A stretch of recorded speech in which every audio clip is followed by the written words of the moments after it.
Una rivelazione potente ha appena scosso la notte a Napoli, lasciando tutti i tifosi del nostro amato Napoli in massima allerta. Siamo tornati con un altro aggiornamento bollente, di quelli che nessuno vuole perdere, portando informazioni fresche direttamente dai corridoi azzurri. Come sempre, restiamo fedeli alla nostra missione, alzare il livello, portare ciò che è più recente, più affidabile e più decisivo per il futuro del club. Prima di entrare in questo tema che sta già facendo parlare tutta la città, lascia un like e iscriviti al canale. Questo aiuta tantissimo il nostro lavoro. Perché oggi, nei corridoi interni del Napoli, si sta preparando qualcosa di veramente gigantesco. E la nuova bomba che comincia a circolare riguarda un nome che tocca il cuore della tifoseria, Lorenzo Insigne. Il magnifico, idolo eterno del club, potrebbe tornare nel mirino del Napoli in mezzo alla crisi di infortuni che ha devastato il centrocampo e compromesso profondamente la rotazione offensiva. Con Gilmour fuori, Anguissa indisponibile fino al 2026. De Bruyne in fase di recupero e la squadra sotto pressione fisica praticamente in ogni reparto. Giovanni Manna sta valutando tutte le alternative possibili per rinforzare Antonio Conte già a gennaio. Insigne, oggi libero sul mercato dopo la fine della sua esperienza al Toronto FC. Tratta da settimane con la Lazio, ma non ha ancora trovato un accordo. E, secondo indiscrezioni sempre più insistenti, il suo entourage avrebbe riaperto i contatti con Manna negli ultimi giorni. Non c'è ancora una trattativa formale, solo scambio di informazioni. Ma il semplice fatto che ci sia comunicazione riaccende una possibilità che sembrava sepolta da mesi.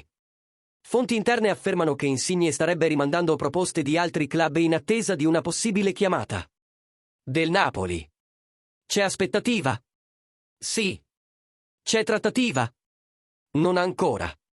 Quello che c'è, al momento, è un club in emergenza e un giocatore libero, napoletano, esperto e motivato, che Conte conosce molto bene. Vale ricordare che Insigne ha parlato apertamente di Conte in una recente intervista. I tifosi non devono preoccuparsi. Ho lavorato con Conte in nazionale, è una garanzia di qualità, non lascia all'avversario nemmeno un centimetro. Questo legame personale pesa, e parecchio. Conte, infatti, apprezza Insigne. Vede in lui qualità rare, sacrificio tattico, lettura del gioco, aggressività nella fase difensiva e capacità di creare superiorità numerica sulla sinistra. In un momento in cui Spinazzola e Lang alternano alti e bassi, avere una terza opzione esperta potrebbe rivelarsi vitale. Ma c'è un enorme problema, l'indice di liquidità della Serie A. Dopo i grandi investimenti dell'ultima estate, il Napoli è al limite. Per tesserare Insigne, anche a salario ridotto, il club dovrebbe prima vendere. E non solo, essendo un giocatore sopra i 23 anni. Potrebbe essere inserito in lista solo se un altro calciatore sopra i 23 anni venisse rimosso. In questo caso, il nome più probabile sarebbe Mazzocchi, già fuori dalla lista UEFA. Tutti questi dettagli rendono la situazione delicata. Insigne è talento, cuore napoletano, opzione tattica e leadership. Ma è anche un veterano che entrerebbe in una squadra che cerca di ringiovanire la rosa. La scelta, quindi, va ben oltre l'emozione, riguarda pianificazione, burocrazia e finanze. Ora voglio sentire voi, tifosi del Napoli, Insigne dovrebbe tornare? Sarebbe d'aiuto in questo momento critico?